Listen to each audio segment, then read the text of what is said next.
Good morning dear students. हमने पिछले lecture में पढ़ा धारा 229 पुनरावलोकन पढ़ा। आज हम इसी क्रम को राजस्थान काश्तकारी अधिनियम 1955 में धारा 230, 231 में पुनरीक्षण से संबंधित कुछ अच्छे प्रावधानों का अध्ययन करेंगे। ये प्रावधान जैसा कि मैंने बोर्ड पर ऊपर लिखा, सीपीसी की सेक्शन 115 में पुनरीक्षण शक्तियां दी गई हैं। पुनरीक्षण का जो उद्देश्य है सारभूत रूप से मोटे तौर पर दो उद्देश्य निकल के आते हैं। क्या उद्देश्य देखें, पुनरीक्षण क्षेत्राधिकार संबंधित त्रुटियों को और अनियमितताओं और अवैधनिकताओं को दूर करने के लिए आवश्यक है। मतलब अगर हम देखें पुनरीक्षण से संबंधित बातों को, तो पुनरीक्षण से तात्पर्य अनियमितताओं अवैधनिकताओं को दूर करने से है।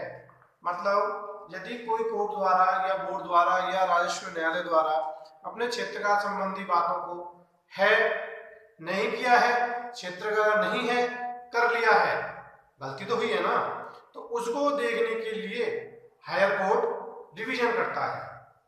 ऐसी शक्तियां पुनरीक्षण शक्तियां कहलाती हैं। इसी क्रम में सेक्शन जो 230 है आपका राजस्थान काश्तकारी अधिनियम 1955 की धारा 230 में, इसमें कहा गया है राजस्व बोर्ड की मामलों को मंगवाने की शक्ति।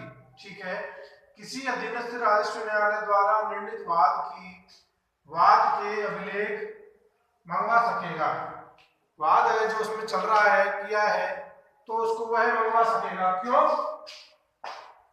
प्रतीत होता है किसको? बोर्ड को ऐसा प्रतीत होता है कि अधिकारता जो है प्रयोग निहित नहीं है। जो अधिकारता निर्णित किया है मुकदमा, उसमें जो अधिकारता का प्रयोग किया है वो निहित ही नहीं है। और ऐसा प्रतीत होता है कि अधिकारता है लेकिन अवैध रीति से किया है या अनियमितता से कार्य किया है। उस वाद को निर्णित करने के लिए आप देखें और समझे कि अधिकारता किसी अधीनस्थ राजस्व न्यायालय द्वारा निर्णीत वाद में प्रयोग किया है वो नीति नहीं है, नीत है तो अवैध रीति से किया है, अनियमितता से कार्य किया है। ऐसी बात हमें धारा 230 बताती है। आगे अगर हम देखें तो उच्च न्यायालय को मामले के मंगवाने की शक्ति से संबंधित धारा 231 हाई कोर्ट, इसमें उच्च न्यायालय द्वारा क्या किया जाता है वही बात। वाद या प्रार्थना पत्र कोई निर्णय कर दिया है और अधीनस्थ राजस्व न्यायालय ने किया है, तो हाई कोर्ट को यह प्रतीत होता है कि अधिकारता विधि द्वारा निहित नहीं है। राजस्व बोर्ड में अधिकारता विधि द्वारा निहित नहीं है और निहित है तो प्रयोग नहीं किया गया है, अवैध रीति का प्रयोग किया गया है। दोनों में सिमिलर बात निकल के आ रही है, बस शक्तियों का फर्क है और सेक्शन का फर्क है। ठीक है, जो इसका मेन ऑब्जेक्ट है पुनरीक्षण का, न्याय के उद्देश्य को प्राप्त करना है। एंड इम्पोर्टेंट कि जो जजमेंट है, जो न्याय है, आपका जज है, वो जो उसका मेन ऑब्जेक्ट है उसको प्राप्त करना है, कहीं गलत न्याय ना हो जाए। अधिकार से संबंधित बातें पुनरीक्षण से संबंधित बातें आती हैं। ये जो अधिकार का संबंधित आपका जो है अवैध रीति अवैध नीति है, नीति का प्रयोग नहीं करना, तो यह आपका कोई अधिकार नहीं है। मतलब पक्षकार इसको अधिकार के रूप में मांग नहीं सकता। यह केवल और केवल एक विवेकाधिकार है।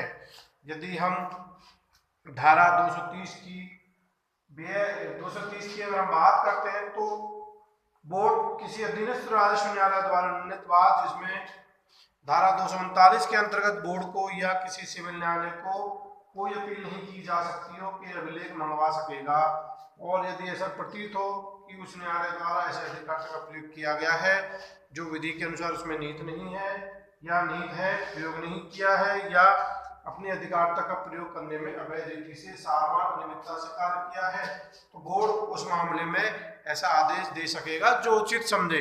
इसी क्रम को जब धारा 231 में हम पढ़ते हैं तो उच्च न्यायालयों की मामलों को मंगवाने की शक्ति समझ में आती है। उच्च न्यायालय किसी ऐसे वाद या प्रार्थना पत्र जिसका निर्णय किसी अधीनस्थ राजस्व न्यायालय द्वारा किया गया हो, तथा जिसकी अपील धारा 239 के अंतर्गत किसी सिविल न्यायालय में हो सकती हो लेकिन नहीं की है, लेकिन उच्च न्यायालय में नहीं होती है तो अभिलेख मंगा सकेगा। और प्रतीत हो कि राजस्व न्यायालय ने अपनी अधिकारिता का प्रयोग किया है जो विधि द्वारा नीत नहीं है, नीत है लेकिन नहीं किया है, और अपनी अधिकारिता का प्रयोग करने में अवैध रीति से सार्वनियमितता से कार्य किया है। इस तरह हमने आज के लेक्चर में, ब्रीफ लेक्चर में धारा 230, 231 को पुनरीक्षण की शक्तियों से समझा।